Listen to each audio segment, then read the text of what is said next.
Hi hello శ్రావణ శుక్రవార శుభాకాంక్షలు. ఆ వరం మహాలక్ష్మి దయ అందరిపైన ఉండాలని మనస్ఫూర్తిగా కోరుకుంటూ ఇంక ఇవాళ వీడియోలోకి వచ్చేసరికి మార్నింగ్ టిఫిన్కి అయితే ఊతప్పం దోశలు వేశాను.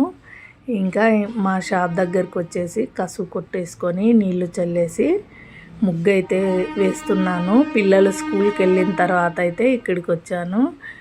ఇక ఇవాళ అయితే ఎండ ఎక్కువగా ఉంది, పని కూడా ఇవాళ ఎక్కువగా సాగలేదు, చాలా లేట్ అయిపోయింది అన్నిటికీ. ఇంకా మార్నింగే ఇలా పెద్ద ముగ్గు అయితే వేసుకున్నట్టున్నాను, ఫ్రైడే కదా అందుకని. నార్మల్గా అయితే చిన్న ముగ్గేస్తాను, ఇంకా ఫ్రైడే కాబట్టి పెద్దదిగా వేస్తున్నాను. నాకు చుక్కల ముగ్గులు తక్కువగా వస్తాయి, ఇలా ఇలా వేసే ముగ్గులు అయితే డ్రాయింగ్ లాగా ఇవైతే బాగా వేయగలను. ఇంకైతే ఈ ముగ్గు అయితే వేసి ఇంకా మందారం చెట్టు దగ్గరికి అయితే వెళ్ళాను. వెళ్ళి ఆ చెట్టుకు నీళ్లు పోసేసి చెట్టు ఒకసారి అంతా చూసేసుకొని ఇంక మళ్ళీ ఇంట్లోకి అయితే వచ్చాను. లంచ్ చేయాలి పిల్లలకి అని.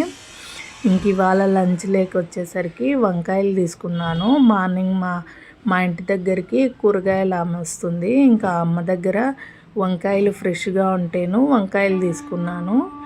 ఇంకా వంకాయ కూర, గోంగూర పులావ్ చేసి వైట్ రైస్ చేద్దామనుకున్నాను. ఇంకా అందుకు గాను గోంగూర బాగా ఒలిచి పెట్టేసుకొని కడిగి పెట్టుకున్నాను. ఇంకా ఆనియన్స్, కరివేపాకు, కొత్తిమీర వేసి బాగా వేపుకుంటున్నాను. ఇలా వేపుకున్న తర్వాత ఒక టమాటో కూడా వేశాను.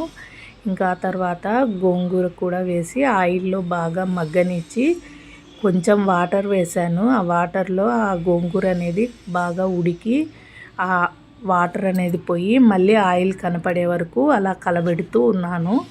ఇంకా ఆ తర్వాత ఎసరు వేసి ఇంకా బియ్యం అనేటివి నానబెట్టుకున్నాను. బాస్మతి రైసు నానబెట్టుకుంటే చాలా బాగా వస్తుంది రైసు.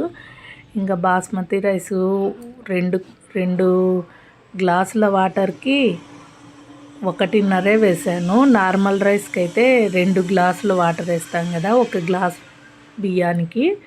ఇక్కడ నేనైతే 1.5 వాటరే వేసాను. ఇంకా పలావ్ అయితే బాగా రెడీ అయింది, చాలా యమ్మీగా. మా బాబు కూడా బాగుంది అన్నాడు చిన్నోడు. ఇంకా పిల్లలకంతా లంచ్ అయితే పెట్టేశాను ఇవాళ. ఇంకా అంతే అండి video. Bye, like, share, subscribe.